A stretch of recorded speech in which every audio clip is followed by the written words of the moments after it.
What is going on, everybody? Welcome back to another episode of Hutch Coming in Clutch. I'm your host, Hutchison Brown, and today we've got a fantastic show. We are recapping everything that happened from week 3 of the 2025 NFL season. So before I get into the show today, please follow me on Twitter. I'm at HutchisonB_FF. Make sure you subscribe to this podcast wherever you're listening so you'll be notified every single time a new episode does drop. And don't forget, check out all my work at Football Guys, doing a lot of work on the social media channels through videos over there, doing a lot of work on the Discord, and different channels, and also, just overall working over at Football Guys. Make sure you check me out over there. Make sure you check out all the amazing work over on the Football Guys site. And one last warning before we get into the show today. I am a little stuffed up. I am a little congested. Not sure if you can hear it in my voice.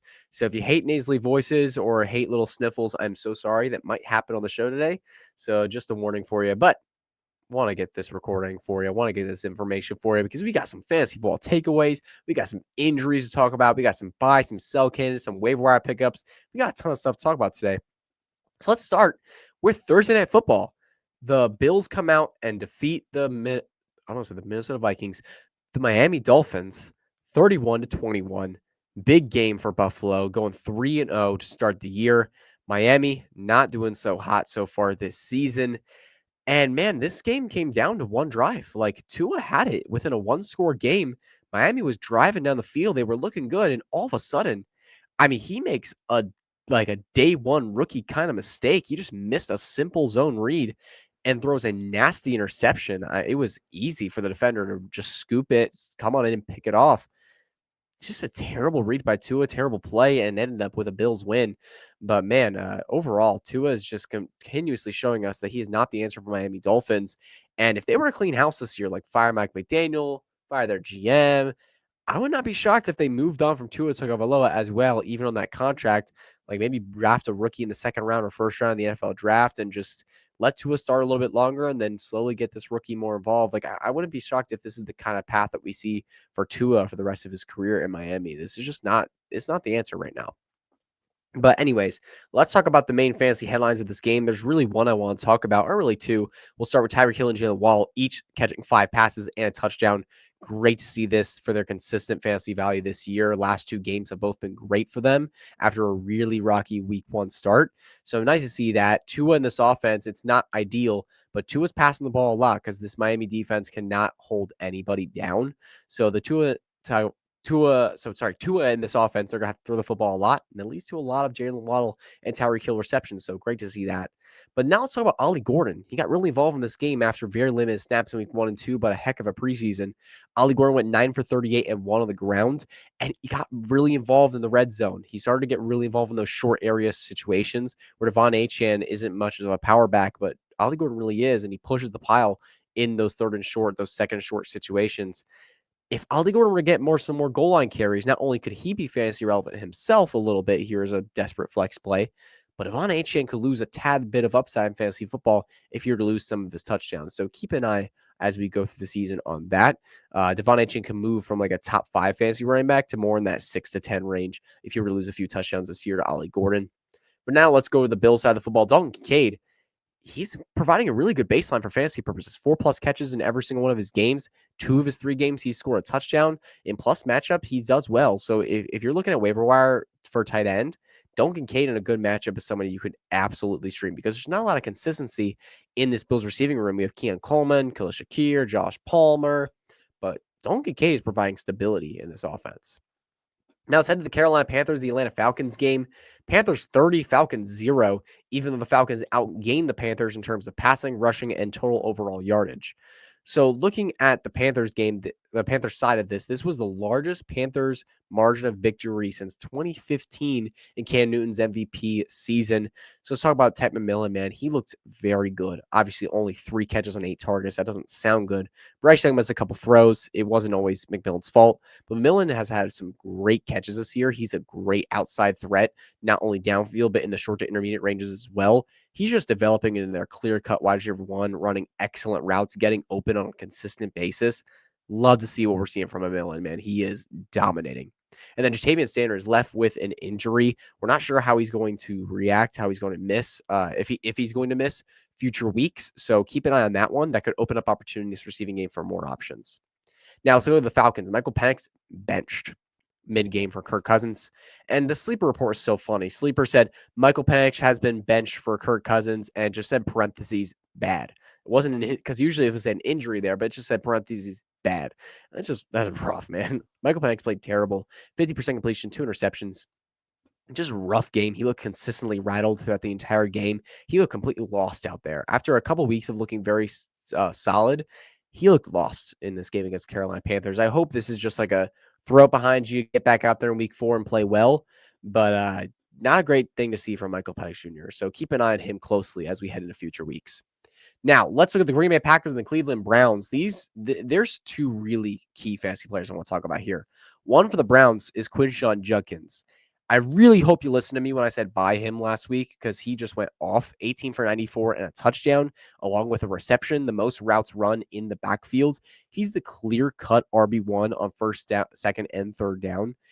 He looks fantastic through 2 games. I mean, he looks like the clear-cut most talented back on Cleveland. He looks like a phenomenal NFL running back. He just looks like everything we've wanted him to be coming out of college. Like, this is a really good player. Can't wait to see what he does this year on a lot of my benches and a lot of my starting lineups because he's on a lot of my benches right now. A lot of my starting lineups too. Can't wait to see what he does. Now let's talk about Matthew Golden. Matthew Golden's a big one for me. Look, I was not a big fan of Matthew Golden coming out. I was not a big fan of him as a prospect. I just didn't think he had the wide receiver 1 capability. I thought he was a reach in the first round. I thought he was all speed and not much more than that. However, things have happened this season that have made me change my mind just a little bit on him. I'm starting to get a little more open to the idea of Matthew Golden becoming a wide receiver 1 in this league. Looking at this opportunity so far, very limited opportunities in week 1 and 2 with a 48 and 50% snap share. But in week 3, we saw 71% of snaps, 4 targets, 4 receptions. It's been a slow build over 3 weeks. And we see this all the time with rookies. We just saw Quinshon Judkins. While he didn't play in week 1, he played in week 2, very limited opportunity, not much snaps. But then week 3, the second game, we saw a breakout game. And similar with other players, we've seen it with rookies all the time where it takes a few games to build up. Maybe it takes a handful of games. Maybe it takes 2 games. Maybe it takes 5 games. Matthew Golden, 3 games in, we're at a 71% snap share and 4 receptions in a Packers offense that we know loves to spread the ball and a very slow offensive performance.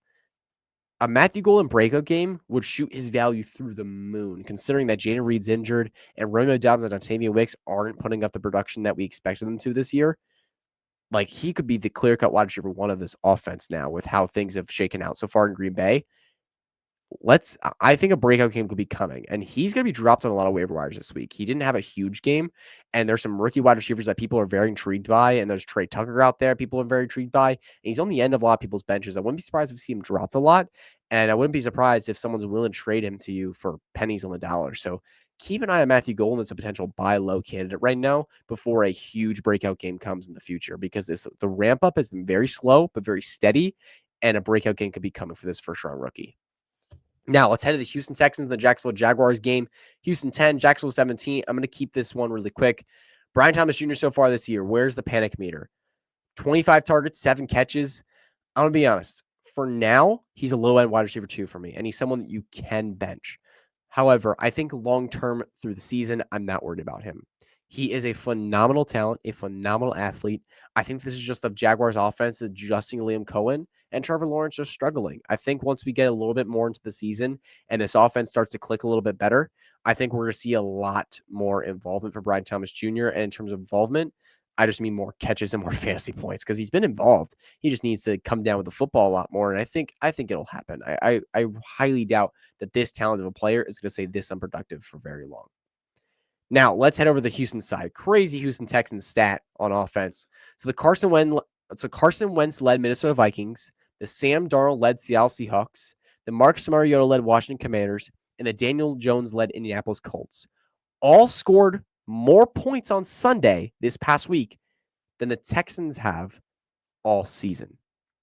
And what I mean by that is the Texans have 38 combined points on the season, and all 4 of those quarterbacks and those teams I just mentioned scored more points than that on Sunday.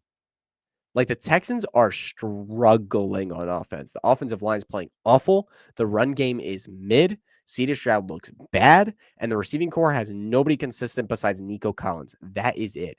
It's just brutal for this offense right now. And Nico Collins is the only player I'm starting on a weekly basis. Now, Let's head over to the Cincinnati Bengals game. Cincinnati Bengals to the Minnesota Vikings. 48-10 was the final score. Bengals take a huge loss in this one. Starting with the Vikings side of the football, first to start on their defensive side, man, Isaiah Rodgers. I'm an Eagles fan. Isaiah Rodgers was a former Philadelphia Eagle corner just last year. He got signed to the Minnesota Vikings this offseason.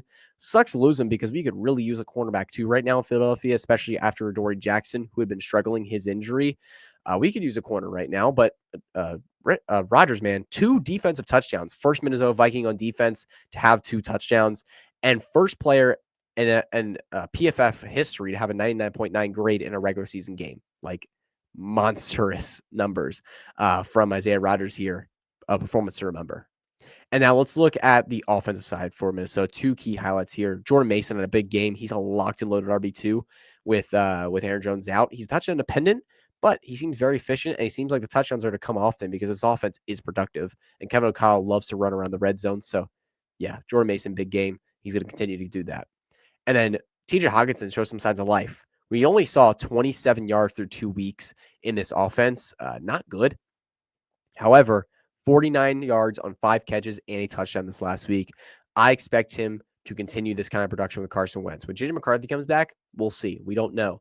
But Carson Wentz loves the tight end position. We know that. We saw him in Philly with Zach Ertz. We've seen him in other teams target the tight end position too. Like, we know Carson Wentz is very happy to target the tight end position. And it will be interesting to see when Jordan Addison comes back, how the target share fluctuates. But Addison's going to be in his first week next week. I think Hawkinson's a safe tight end one play next week, and then we'll go from there. Now, looking at the Bengals side of this, let's talk about Jake Browning first.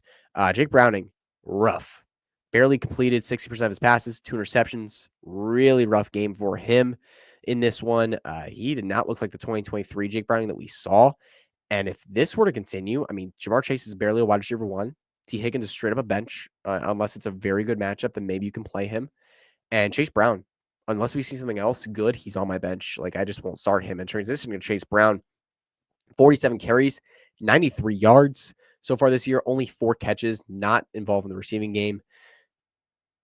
He's outside of the starter running back category in most efficiency metrics. He looks terrible on the football field as well. Not making men miss, losing one-on-one situations, not pushing the pile very well, just not really getting much more than what the system gives him, which isn't a lot because the system is terrible. You have a bad offensive line, and now with Jake Browning in, a really poor offense. So this is not working for fantasy right now. And to be honest, I know this is a sell low moment, but I'm panic selling Chase Brown. Like, I will sell him for Bill Krosky-Merritt, who just had 8 carries this last week. I don't care. I will take Krosky-Merritt because he's a very talented player on a good offense. I don't think Chase Brown is either of those things. Like, I just don't. Like, Chase Brown is not that great of a player, and I'm gonna be honest with y'all. I wouldn't be surprised if Chase Brown's not the starting running back for his team at the end of the season.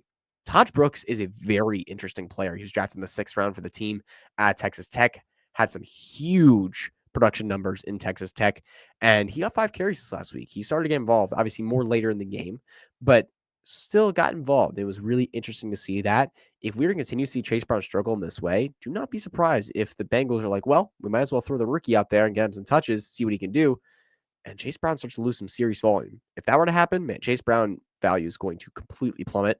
I would sell now while you can for RB2 value. I think you can still get that in plenty of leagues. Now, and also one last thing, pick up Todd Brooks. I just kind of hyped him up a little bit, but pick him up. Pick him up off waivers if you can find him. He's a really solid look this week in mostly in like 12, 14-man leagues. In most 10-man leagues, I don't think you have to pick him up depending on your roster size, but he's definitely someone to at least consider. Now let's go to the Steelers. 21-14. Steelers beat the Patriots. Aaron Rodgers threw for 2 touchdowns, passing Brett Favre for most passing touchdowns of a career. Great to see that. Aaron Rodgers, congratulations on that, man. Good stuff. Jaylen Warren, 11 receptions on the year, 43 carries. He's the workhorse back for the Pittsburgh Steelers, basically getting a lot of receiving volume and providing a consistent baseline in fantasy football in terms of points per game basis, even with inefficient production. So, yeah, man. And they just don't have a better option right now, man, because Caleb Johnson's a nobody, and at least for now on this offense. And Kenneth Gainwell is just Kenneth Gainwell. Like, Jaylen Warren's the clear-cut RB1 on this offense. Even if it's ineffective, even if it's, slightly inefficient sometimes, it's going to be his backfield. And he's producing really good for fantasy. So keep starting him. And then let's talk about the Patriots backfield on the other side of the ball. Rough day for fumbles for the Patriots. We had 4 total fumbles, 2 from Ramondre, 1 from Gibson, and 1 from Drake May as well in the fourth quarter of this game. Really rough outing. And then Trayvon Henderson in the second half, or mostly in the fourth quarter, got all the running back opportunities. It was great to see that. He wasn't ideal with them. He could have been a lot better, but he flashed a little bit. He was all right. And, I would hope that after these fumbles, after we see Trayvon Henderson flashing the first couple weeks, that we see the Patriots start to use him a lot more and he becomes a much more fantasy relevant asset than he was to start the season. All right, let's head to the Los Angeles Rams and the Philadelphia Eagles. This one was a wild game. Blocked field goal by the Eagles, taken back for a touchdown by Jordan Davis to end the game. Eagles came in clutch there with that blocked field goal. But let's look at this game overall for fantasy purposes. Let's talk about the Eagles side of the football first, man. The first half was disgusting. I mean, brutal first half for the Philadelphia Eagles. They were getting absolutely whipped on their butts by the Los Angeles Rams. Rough start. However, in the second half, they really turned it on, and they turned it on in their passing game. They got to A.J. Brown, Devontae Smith. A.J. Brown had 6 catches, 109 yards, and a touchdown. He had 0 fantasy points in the first half. All that came in the second half. And then Devontae Smith had a couple catches in the first half, but then went 8 for 60 and 1 on the game. Both A.J. Brown and Devontae Smith had great touchdown catches late in the game. I really hope the Eagles use this game and use that second half as a momentum switch and say, you know what? We have one of the best wide receiver duos in football. Let's use them on a consistent basis. I think these two are back, and I'm confident starting them in fantasy lineups next week against the Tampa Bay Buccaneers. But really, really hope it cross my fingers that this is something that's going to be consistent and not something that's going to flame out next week, and we're going to see all Saquon and Goddard again. Now let's look at the Rams side of the football. The one thing we got to talk about is this Rams backfield. This is guys. I'm really frustrated with this one. Blake Corum 8 carries, Kyron 20. I don't understand. I've ranted about this a lot of times. I don't get what Sean McVay sees in Kyron Williams. I really don't. Blake Corum on the football field has looked so much better than Kyron. Like, they wear almost the same number, 22 and 23. They're similar sizes. Like, when you watch them both play, like when you look at them like just standing on the field, they're comparable people in terms of size and in terms of their number that they wear. I can very distinctly tell who is Blake Corum and who is Kyron Williams. You don't have to tell me who is who. I can very distinctly tell based on their play which is which. Kyron is slow. Kyron is boring. Kyron cannot create explosive plays. The Eagles did a terrible job at tackling him, but he is just physical and that's it. Blake Corum has serious speed. He can get to the edge on a consistent basis. He reads the offensive line way better. He follows his blocks way better, and he's just better. He's better at every asset of the game than Kyron Williams is. Kyron Williams just brings energy and mood and just an aura to him. That's great. But Corum is simply the better player. I don't understand why he won't get more touches, but I think this is how the backfield's going to run the rest of the season, is Kyron getting a lot of carries and Corum being, a change of pace back. And it sucks, but this is what it is.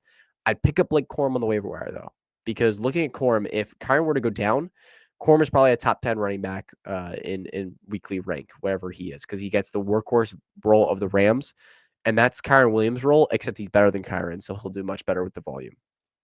Now, New York Jets, Tampa Bay Buccaneers. This one was a fun game, 27-29, another blocked field goal. The Jets had a blocked field goal. They took it all the way back for a touchdown, but then the Bucs came out, drove down the field in the last seconds of the game, kicked a game-winning field goal. Let's talk about Mike Evans. He ruled out with a hamstring injury, left in the game.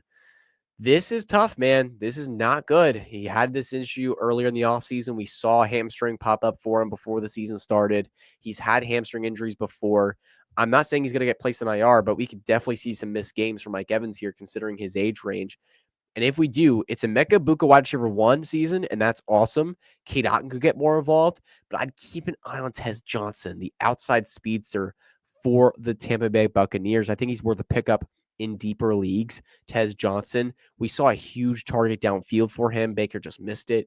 But Tez Johnson was a really fun speedster coming out of college. He's a rookie this year. We don't know who he is yet. He's still figuring himself out in this offense. And he's just wide open in terms of opportunity because Jalen McMillan is out. Chris Godwin is out. You could see Sterling Shepard get more involved. He's definitely worth a look for waivers as well. He could definitely do something if Mike Evans is out, but I would definitely look at Tez Johnson too. Both players, Shepard and Johnson, are worth pickups. Now let's start focus on the Jets side of the football. I'm going to keep this simple. Justin Fields is good for fantasy when he's on the field. I know it was Tyrod Taylor this week, but Justin Fields in week 1 when he was healthy was great. I expect him to do that, more of that when he comes back healthy. And then Garrett Wilson and Breece Hall are the only startable players in the Jets right now until further notice. It's simple as that. Now, Indianapolis Colts, Tennessee Titans, 41-20. Colts put up another stunning performance. Daniel Jones, I mean, I don't know. He left the Giants and now he looks like the next Josh Allen. Like the dude is running the football very well. He's big, he's physical, he's creating yards after contact in the run game. And he just looks great as a passer. He's not afraid to chuck it downfield. He's got a big arm. He's lasering footballs everywhere at every area of the field. He has incredible accuracy right now. He looks good. He looks simply good. And Michael Pittman has been a big beneficiary of Daniel Jones' breakout right now. 16 catches that leads the team. We're really seeing him healthy after a weird season of injury with his back last year. Love to see Pittman get healthy and get in this game more. 16 catches leads the team again. Great to see that. He's going to continue to be a really good fantasy asset and is in a flex conversation every single week. And now let's go to the Titans side of the football. Calvin Ridley, 21 targets, just 8 catches so far this year. He's someone that is probably just going on my bench from now on. Alec Amaner is somebody that I'd rather have rest of season at this point. Him and Cam Ward, that connection looks a lot more legit. It seems like the offseason that it was all Calvin Ridley, but Amaner is making a huge wave early this season, and it looks like their connection is really, really on fire. And as a result, it's making Calvin Ridley suffer because as a rookie quarterback who is struggling a little bit with Cam Ward, we're likely not going to see 2 fantasy relevant options here be relevant, and we might not even see one. But right now, it looks like Amanar could be that one, much more likely than Calvin Ridley. Now let's talk about Las Vegas Raiders, Washington Commanders. Raiders 24, Commanders 41. Trey Tucker with the quietest 8-catch, 143-yard, 3-touchdown game of all time. Nobody talked about that game, but he's looking like a hot pickup on waivers this week.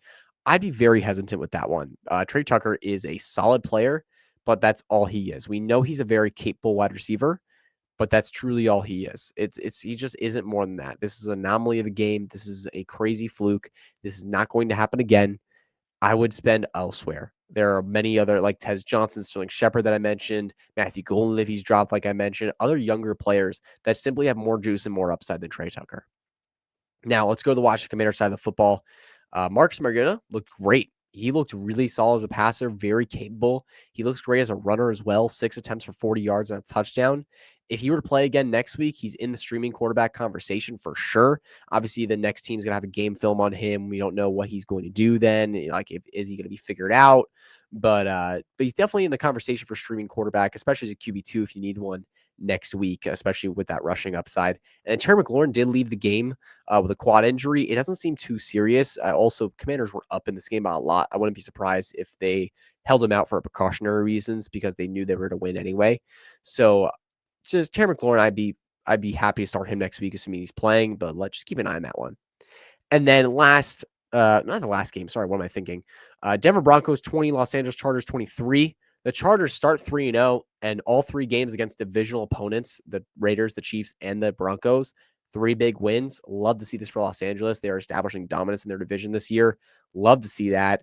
But looking at Najee Harris, unfortunately, he tore his Achilles. Prayers up for him and his recovery process, man. Achilles is rough. Really, really hope that he's able to come back from this one and play some good football after. But that's definitely questionable. We've seen some Achilles injuries and careers, so really sucks to see that for Najee Harris. I really hope that he comes back strong, but we'll see. Prayers up again for him in his recovery process. Now let's head to fantasy football here for Amari Hampton. This is big for him. Obviously, Harris was taking a lot of touches, especially on third downs in the receiving game. But when Najee Harris went out, we saw Hampton immediately get receiving involvement with 7 targets, 6 receptions. Now, the Chargers were playing from behind and a live 2-minute drill in this game.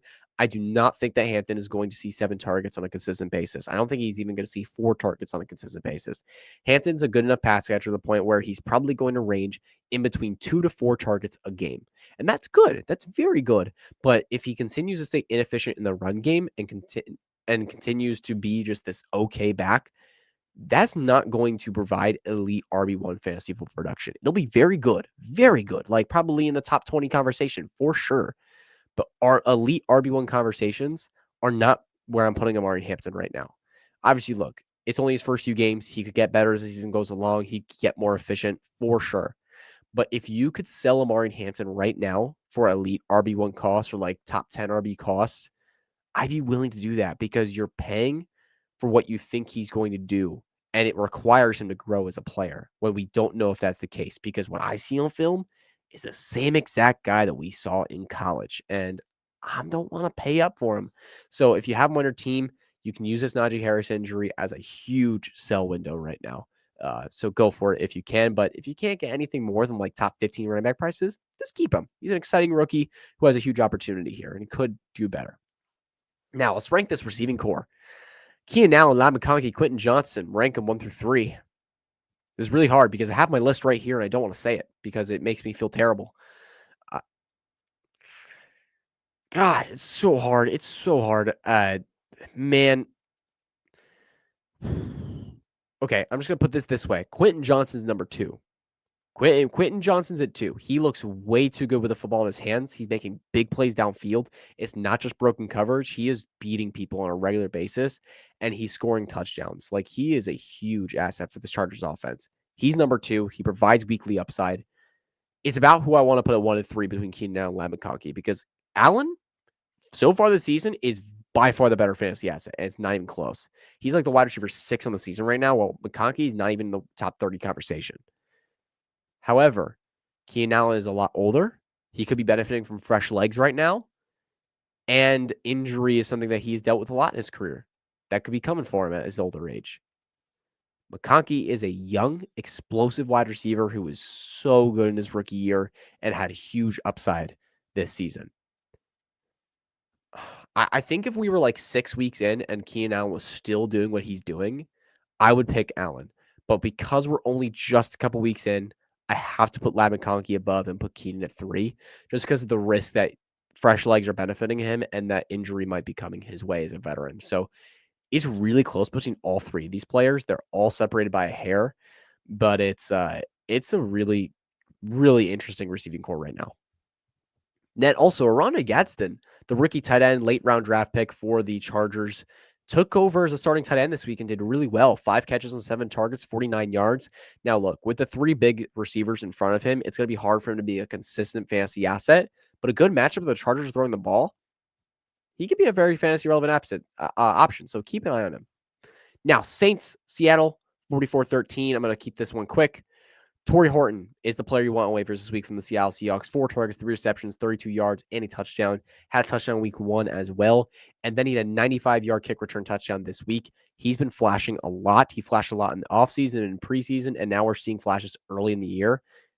Get him on your rosters now. I talked about him in the offseason as a huge sleeper. I talked about him as an undrafted gem before week 1. And I'm talking about him now. Like, get this kid on your rosters before it's too late, because you have the outside wide receiver role here in Seattle wide open. And Sam Darnold is showing that he is not afraid to check the football downfield. And that's where Torrey Horton lives, is burning defenders downfield. So he is going to be a potential huge fantasy asset this year as the number 2 for Seattle. And then Saints. Guys, you know what the current NFL target leader is in terms of among wide receivers right now? Chris Olave. Chris Olave. I mean, obviously, I'm recording this before Monday Night Football, this section at least. So before, I mean, Zay Flowers would need like 17 targets. Amon-Ra St. Brown would need like 20 plus targets to beat Chris Olave in terms of targets right now, but that's not going to happen. So Chris Olave, man, the leader in targets right now, 10 plus targets every week, consistently involved, consistently a great PPR, half PPR flex play. Now, Dallas Cowboys, Chicago Bears. I honestly don't think Dallas played that horrible in this game. Chicago just came out and played so good. Chicago looks like a whole different team this week. Ben Johnson was in his, like, he was cooking, man. The play calling was excellent. He was drawing up some crazy good plays. He was on it. He was in his bag, as the kids say, this week, picking up some crazy plays. Caleb Williams looked the part. This receiving core played phenomenally. 2 things about this receiving core, though. Pick up Luther Burden. 3 targets, 3 receptions, 101 yards, and a touchdown. One of them coming on a huge trick play, flea flicker from DeAndre Swift to Caleb, all the way downfield, Luther Burden. He also got a rush attempt as well. We've seen the snaps start to go up a little bit for him too. So if he were to get continuously involved, as explosive as he is, he could be a weekly flex play, somebody that you could throw in your flex for a potential huge play.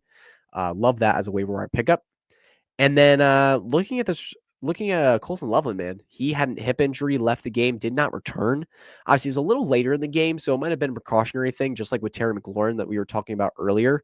So could be that, but also he could miss time. So that means Cole Kmet has a potential opportunity in this offense because while we have a lot of receivers here that could do damage, Cole Kmet as the clear-cut starting tight end for this Bears offense could have fantasy relevance. We just saw a touchdown this last week on a 10-yard reception. We could see more volume and opportunity for him if he were to be alone in this tight end room. So he's someone to watch out for on waivers as a potential streaming option in good matchups if Loveland were to miss significant time. Now, CeeDee Lamb on the Dallas side. This one made me mad, guys. This one made me really mad. Why? Why did you give him this touch? It's CeeDee Lamb line up in the backfield, and they gave him like a running back stretch, a stretch run kind of play where he's running outside or inside the tackle, depending on where the defense is. Dude, you have Javonte Williams, you have Miles Sanders. They're designed to take those kind of hits from backers and from D linemen and designed to take that beating. Give them those carries. You have a 160 or $150 million wide receiver in CeeDee Lamb, and you give him that kind of touch. What are you doing? Like that was one of the stupidest play calls I've seen all year this year. And of course, CeeDee Lamb on that play gets his ankle busted. If his foot was planted in the ground when that hit came in, that would be a broken ankle. But thank goodness it was not planted. He just got a high ankle sprain. He's going to be out 4 or 6 weeks. Then he'll come back. But we've seen high ankle sprains really linger for players throughout the year. So this could be something that lingers throughout the year. And we see like 75, 80% CeeDee Lamb instead of 100% CeeDee Lamb throughout the rest of the year. And that's just not fun. So Dallas, terrible play call, and you suffer for it as a result, man. I mean, and this one sucks. CeeDee Lamb is a great player and a great fantasy asset. It really sucks to see this one for Dallas. But so for now, while he's out, George Pickens gets a huge bump up. And the tight end leader right now in targets, Jake Ferguson, gets also a huge bump up. He's going to be a consistent option in this offense. But George Pickens is the one that's really going to have to step up. Now, Arizona Cardinals 15, San Francisco 49ers 16, game-winning field goal for the 49ers in this one.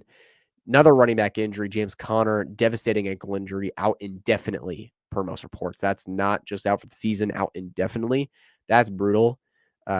James Conner, man, at his age range, this kind of injury, I don't want to say his career's over in the NFL, but this one just sucks, man. This is a brutal one. I hope and pray for the best in his recovery process, and maybe he can make a bounce back in the NFL, but I think it's unlikely at this point, unfortunately. So prayers up for James Conner, man, what he's going through right now. This is devastating. You saw the entire Arizona Cardinals roster, a lot of the San Francisco players on the field watching as James Conner was getting carted off. They were all supporting him. Like Conner meant a lot to the league. He was a huge, loved by all in this league. And it sucks to see him get hurt like this. But let's talk about this for fantasy now, though, because Trey Benson gets a huge opportunity. And we saw Trey Benson come in and look really good when Conner was out. We've seen him look good this year overall in his limited opportunities. Guys, I like him. I think he's a top 24 back for sure, probably top 20. But there are some people that are putting him in the top 10 conversation right now. And look, he's a young, explosive back that has a lot of juice and a lot of potential. I understand that. But that's all the potential that he has. He could be just a boring RB2 with volume. We don't know what he's going to be. If you can sell him for very secure RB1 prices right now, which is totally possible with some trades and some conversation I've seen, go do that. Like, go now. Go sell him, especially to the Connor manager. If they have like a stud RB1 in front of Connor and now they lost Connor, they need help, get him Trey Benson, see what they'll do. Now, for the 49ers side, Slicky Ricky Pearsall, great nickname. I don't know why I like the nickname so much, Slicky Ricky, but Ricky Pearsall, he's good at football, man. Ran some great routes in this game. 100-plus yard performance again for him. That's 2 on the season. He is among the leaders in receiving yards this year so far, among the NFL wide receivers this year. Great to see him playing so well. Juwan Jennings was out this week. Brandon Ayuk remains out. George Kittle remains out. Ricky Pearsall is a clear-cut number 1 in this offense, and he's doing it really well. So he's an auto start right now. And now, Giants 9, Chiefs 22. On the Chiefs, there's no main takeaways. It's just same Chiefs. Right now, Travis Kelce sucks. The backfield sucks. We're waiting for Rice and Worthy to come back. But I just got to mention Chris Collinsworth. I mean, we all know he glazes Mahomes like crazy, but dude, Mahomes threw a behind like it was backwards pass, which means if it's on the ground, it's a fumble, way off. Like he was looking for Pacheco, way off, goes to the ground. Hey, that's a live ball, and a Giants player picks it up, and Mahomes actually makes a good play. He comes in and steals the ball from the Giants player and maintains possession of the football and keeping the Chiefs drive alive. Like that was awesome, great play. But when Chris Collinsworth was going through the replay of that, they didn't acknowledge at all that he just caused a seriously horrifically bad fumble. But they just glazed him and praised him and gave him all the attention, all the glory for the play they made after the disaster that he almost caused. I mean, it was just like, look, it's fair to praise him for the comeback that he had on that play of getting the football back. But dude, he almost caused a humongous turnover that could have completely changed the course of that game. Like, I don't know, man. The Chris Collinsworth, Mahomes, it's weird, but it's crazy, bro. But anyways, back to let's go to the Giants now. Russell Wilson, oh man, after 5 touchdowns, 450 yards last week, he fell back down to earth pretty hard. I mean, he fell through earth. He looked terrible, really bad. Malik Neighbors only 2 catches on 7 targets, not loving that. And Tyron Tracy, dude, has shoulder injury. He's gonna be out about a month. Cam Scattaboo, man. Cam Scattaboo is a huge winner of this game. I hate to say that because it comes at the cost of Tyron Tracy and his shoulder. I hope he has a great recovery process, but Cam Scattaboo is a huge winner of this one. He's going to have a monstrous few games while Tracy is out. He's looked so good this year, continue to get more involved. Like we talked about Matthew Golden, the slow ramp up. It's been the same for Scattaboo. The slow ramp up over the last couple of weeks. He's looked good with his opportunities, and now we have a huge opportunity for breakout kind of performances. This backfield's his, man, and he is going to dominate with it. I cannot wait to see what he does. I wasn't the craziest fan of him coming out. I also wasn't like hating on him. I was cool with him coming out of college. I thought this opportunity would be fun in New York, and man, it's really turning out to be. Cam Scattaboo is going to be awesome for fantasy. He's a locked and loaded start next week, assuming Tracy is actually out. So Monday Night Football just wrapped up. We've got the Detroit Lions beating the Baltimore Ravens 38-30. A very back and forth contest with Detroit just eking out on top. I mean, looking at this game overall, starting with the Detroit side of the football, I mean, it's business as usual. This offense is creative. This offense is explosive. They're creating some really fun plays. And then looking at the Baltimore Ravens, it was fantastic to see Mark Andrews. I mean, he had multiple catches on the first drive. He had a touchdown early in the game. It was very clear that the Baltimore Ravens wanted to get him involved early in this contest. They wanted to get him on the field, get him with some receptions early in this game. When you look at his overall stats, he went 6 catches, 91 yards. He led the team in receptions and receiving yardage.